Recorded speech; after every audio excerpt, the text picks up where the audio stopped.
Good morning, gentlemen. We're continuing Mesillat Yesharim. You're keeping on the side until. Perek Shalishi, third chapter, Mesillat Yesharim by the Ramchal. We were talking about set times every single day to introspect. Do some introspection. Let's say 2 minutes before you go to bed at night. Think about what you did. Go through your day quickly in 60 seconds. Think about it. If there's anything you can fix. So we're continuing on this topic. It says here, the sages would say, they taught us the specific reason why we need to do this accounting or introspect.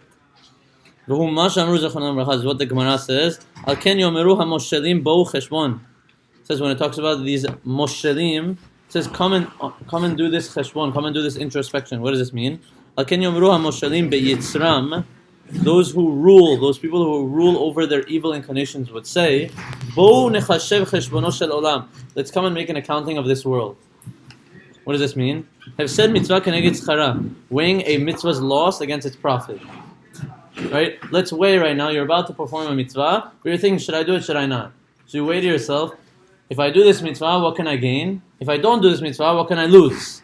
You weigh it out, you see how the weighing, it tilts the mitzvah higher than it does for the reward than it does for not getting anything.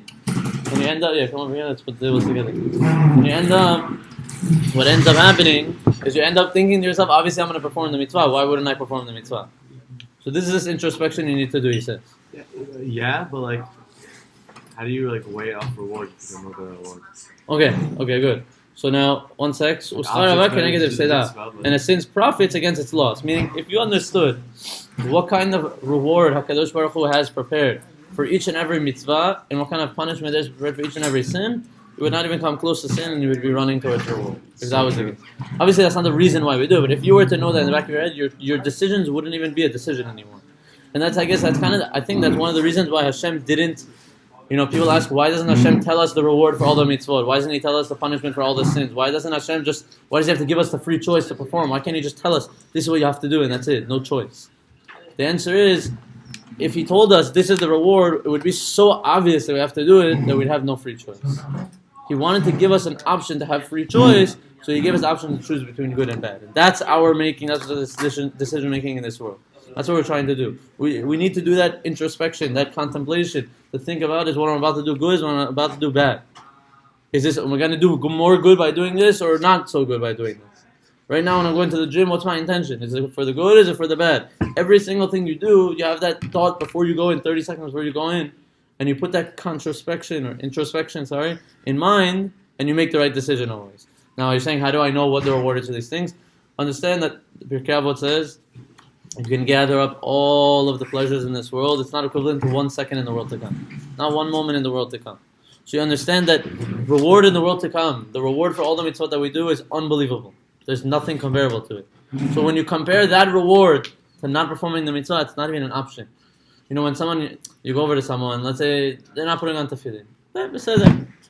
Then you tell them, listen, I'm not trying to convince you. I'm trying to explain to you. You don't know what reward you have for every second that tefillin is on you. You don't know how connected you are to Hashem, and you don't even realize it. And the reason why He doesn't want to put it on is because when He puts it on, He doesn't feel anything. If you realize what the tefillin actually has to offer and what you're doing when you're wearing tefillin, there would be no question as to if I'm. But for me, there's no am I allowed to or am I not allowed? Should I or should I not put on tefillin anymore? Because I know what connection I have with HaKadosh Baruch Hu when I put on tefillin in the morning. I know the feeling I have when I put it on. It's like, that first strap when you perform the mitzvah? That's like when you pull down the jackpot 777. I'm telling you, if you think about it, and you go 777, it's like every day it's like, and all the money falls out. That's how you should be thinking when the tefillin comes, the havdiyah, right? So he says here, Ki ha'yetza amitit hazot, this true advice, lo yuchlu latet ota v'lo lirot amita. It can't be given, and its truth can't be discerned. Ela otam shekvar yatzu mitachad yad yitzram, except for those people who already got out of the Yetzer Hara's hands. Unless you've gotten out of the evil inclination's hands, you're not able to do this. Meaning, we said that the Yetzer Hara, the only way to overpower him is by using your intellect, using your mind, stopping before you make decisions and thinking, using your head. Because what makes us different than animals, we said, is animals don't know how to make a difference between right and wrong. They don't use their minds. They don't use their head. They see meat, they run after it. They see an animal, they run after and eat it. Right? They don't use their minds. Whereas human beings, no, we think. We see a meat on the table, we don't go like an animal and eat it. We're human beings, right? Yeah. We're human beings. We make a decision. Let me think. What is this meat going to help me for? If I'm hungry, I'll eat it. If I'm not hungry, then maybe I won't. Hopefully. It depends. Is this according to, for Jews or for people? This is for all people. I mean, all people have to use their mind and intellect to overpower that evil inclination. Now, once you overpower that inclination, now you're in control. Once you're in control, you cannot use this way of thinking to think between what kind of reward am I going to get, can I get against the, let's say, the loss. Is this like a one-time thing, or is this like No, every day, day in, day out. I was telling them last night, or yesterday when we were learning, that the best thing to do before you go to bed, you do a few-minute introspection of your day, what you did. 60 seconds what you did, 60 seconds how you can be better. And it was, last night I did it, and I was thinking, wow, maybe there was one thing I said yesterday, I may have hurt someone, I may have said something. So, I was a little bit more cautious. Now I'm consciously more cautious about what I said. And now I'm going to be careful the next time. I probably didn't hurt him, he probably didn't get offended either way. But because I thought about it, now I'm more cautious about it. Understand? So those things really help. He says, and once you become in power of Yetzirah, anyone who's still in the, you're tied up in the chains of your Yetzirah, right? Your eyes don't see this truth. You're not able to recognize it. The Yetzirah blinds a person's eyes. It makes them see as if there's nothing in front of it. That was like the story of Bil'am, when Bil'am was riding on the horse, and the horse was able to see that there was an angel standing in front of them with a sword, but Bil'am wasn't able to see that. So the horse kept going, the donkey kept going off the road. And one time he hit Bil'am's leg, one time he kept hurting him, and then at one time he just stopped. And Bil'am kept hitting him, he didn't see it, and finally he opened his eyes and he sees there's a guy standing there, the angel standing there with a sword. Sometimes we don't see what's in front of us, the Yetzirah is blocking it. So the only way to be able to see past that is to remove the Yetzirah. And that's by using our intellect. We're almost done, okay? 5 more minutes. It says, it's like a person walking in the dark. It's like a person, there's like obstacles in the way and he doesn't see them. Is what the Chachamim said in the Gemara. It says, you make darkness and it's night. What does that mean? That's compared to this world, which is compared to the nighttime. Meaning that a person who doesn't overpower his Yetzirah is like he's walking in the darkness. If you feel like you're not in control, if you feel like you don't have a strong connection to Hashem, that means you're under the powers of the Yetzirah, you're under the chains of the Yetzirah, and that means that you're walking through darkness in this world. The way you have to overpower is by using your mind and intellect. Start thinking to yourself, how can I be a better person? How can I, just by using your mind, you don't even have to act on anything yet. Just by thinking, I'm telling you, just by thinking, you become a little bit more cautious and you automatically become a better person. Because any normal human being, we want to be good people. Unless a person's really a moron, they want to be a good person. Now, what's the reason why people generally aren't good people? Because they don't think before they speak, they don't think before they act. Like, I'm just going to give an example. Let's say someone embarrasses someone, right? Why would they embarrass someone? Do they really want to hurt them? No, generally they don't want to hurt someone. Why would you embarrass someone? Because you want other people to laugh at your joke.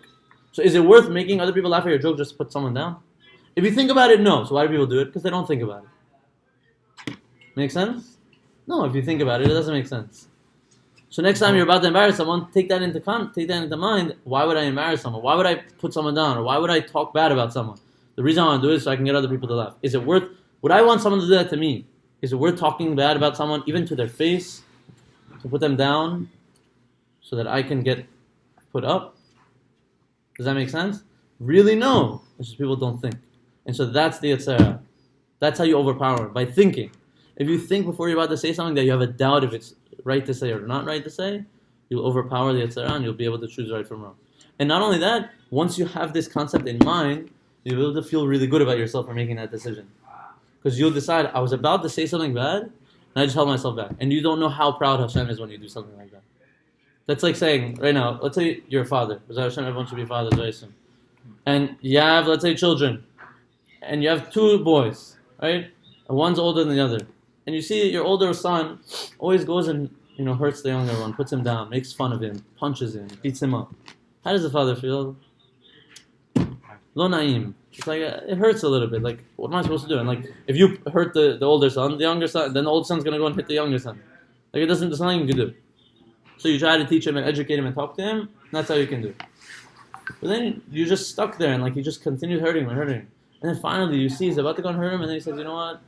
I don't want to hurt you." And he comes and gives him a hug. Father starts crying. Like, oh, that's so nice. Like, finally, like, he answers my prayers. That's the exact same way Hashem feels whenever you're about to say something bad about someone or to someone or hurt someone and you hold yourself back. It makes Hashem so happy. You make him almost cry, kivyachol, if there's such a thing. Okay, and we'll continue here. It says, "V'haven kama nifla ha'ma'amar ha'amiti hazeh." You should understand how amazing this dictum, this matter is, what we're talking about. L'mishu ma'amik lahavin bo, someone who delves into this. Again, these things we said in the introduction are very common sense.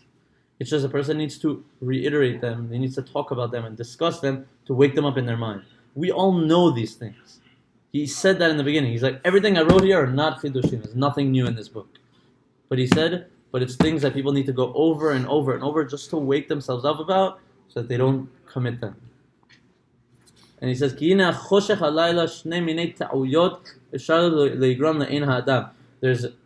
the darkness of the nighttime. It can block a person's vision in two different ways, he says. Either can block a person's eyes until he sees nothing in front of them. He literally doesn't see anything in front of them. Or it misleads him, it takes him off the path. Until it shows him that there's like a pillar, it seems like to be like a person. You walk into the wall, and you think it's a person, you go over to like give him a high five, and then you realize like, whoa, it's not a person. Again, he's giving a mashal, giving a parable to understand. But it's the same thing in ruchaniyut, in spirituality.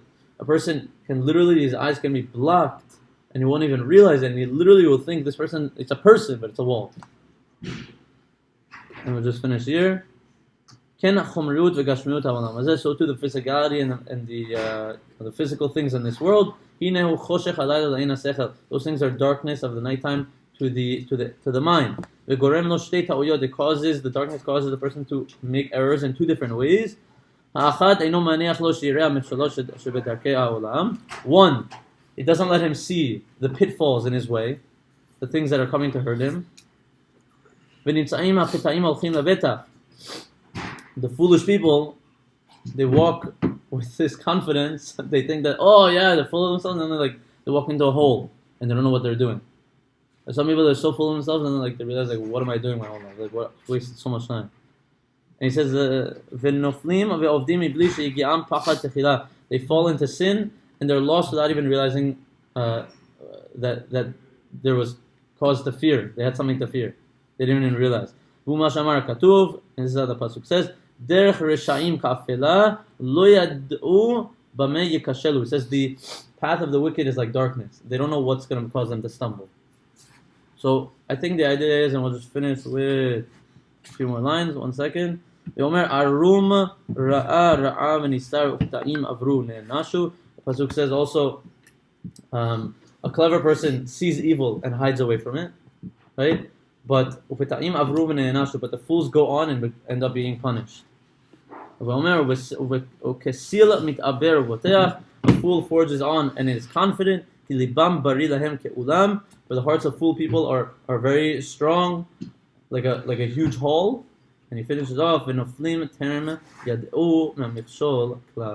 fall before they even become aware of what the obstacle is in front of them. Meaning, when a person is blocked by this, and he doesn't use his intellect, and he doesn't think before making decisions, before speaking, before what comes out of his mouth and what he does, he is like this fool who's walking in the darkness, that he only realizes he fell, after the occurrence happened. And we don't want ever to happen. We always want to be able to walk through the path of Hashem clearly with our eyes fully open, without the Yisra blocking it. And so we need to use our intellect to make decisions before we speak, before we act.